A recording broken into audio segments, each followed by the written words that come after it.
একজন বোন প্রশ্ন করেছেন, আসসালামু আলাইকুম ম্যাম, আমার বিয়ের বয়স 9 বছর, হাজব্যান্ড বিদেশে থাকে। 1 বছর আগে 13 মাস দেশে ছিল, তখন মেডিসিন খেয়েছি, ইঞ্জেকশন নিয়েছি, কিন্তু কনসিভ হয়নি। এখন সিস টেস্ট করতে গিয়ে ডাক্তার বলল যে জরায়ুর মুখ বন্ধ। মোস্ট প্রবাবলি উনি এটা বলতে চেয়েছেন যে ওনাকে এখন হিস্টোস্কোপি ল্যাপারোস্কোপি করতে বলেছেন, সেটা উনি করবেন। সেটার আসলে কত খরচ পড়তে পারে সেই জিনিসগুলি উনি জানতে চেয়েছেন। প্রথমে বোন, আপনাকে একটা কথা বলি, আপনার হাজব্যান্ড যেহেতু প্রবাসী, তো সেই ক্ষেত্রে হচ্ছে আপনাকে হাজব্যান্ড আসার আগে থেকে আপনাকে প্রস্তুত হওয়া দরকার ছিল যে আপনার কোনো ধরনের কোনো প্রবলেম আছে কি না। আমার যদি আগের ভিডিওগুলো দেখে থাকবেন, সেখানে কিন্তু আমি একটা কমপ্লিট গাইডলাইন দিয়েছি যে আপনাদের কিভাবে তৈরি হবেন।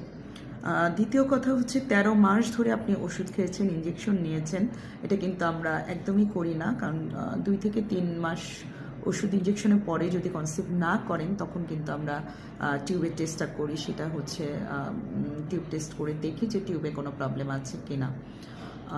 তো টিউব টেস্ট করার সময় যদি আপনার দেখা যায় যে জরায়ুর মুখ বন্ধ আছে, আমরা কিন্তু সেই সময়ই হচ্ছে ডাইলেট করে নেই, দেখি ডাইলেট করে পরীক্ষাটা আমরা শেষ করি।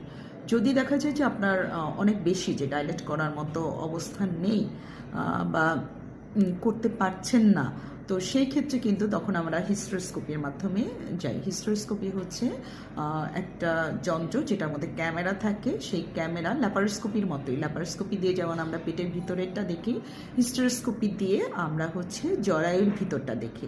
তো তখন কিন্তু ওই জরায়ুর মুখটা আমরা দেখে দেখে যদি কোনো অ্যাডিশন থাকে, কোনো আপনার অনেক সময় থাকে যে আটকানো থাকে, অ্যাডিশন দিয়ে থাকে, অনেক সময় হচ্ছে ব্যান্ড থাকে, এগুলি হচ্ছে কেটে কেটে তখন আমরা ঢুকি। এবং যদি এরকম থাকে তাহলে হিস্টোস্কোপি করে আমরা কিন্তু খুব সহজেই আমরা অ্যাডিশিওলাইসিস করতে পারি বা সার্ভাইকাল ডাইলেটেশনটা করে দেখতে পারি।